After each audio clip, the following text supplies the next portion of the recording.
our policies that we started implementing, when Kasich took office have turned the state around. People are finding jobs, unemployment's dropping, got all this money, surplus funding. They're going to say their policies are working. How do you counter that? Well, let's talk about where the surplus came from in the first place.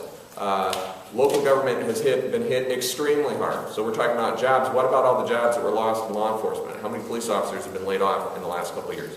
How many teachers have been laid off in the last couple of years? How many local property taxes had to go up because this budget and the last one was balanced in large part by taking money away from local communities?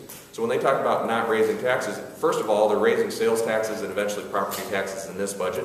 Secondly, they have just passed the buck down to the local level. And all of us that live in those local communities and have worked in local governments know that, because they've had tremendous sacrifices that have hit a lot of families very, very hard. Second thing is, in terms of the job growth that's gone on, we're still stuck around 7% unemployment. I wouldn't be satisfied with that.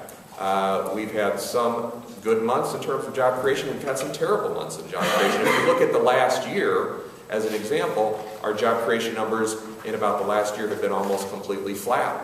So the economic recovery has been very tepid, and for them to celebrate it as if this is now the time to give all kinds of tax breaks to the wealthiest people in the state is a little bit premature. How about helping some of the communities that got hit so hard in the last couple of years?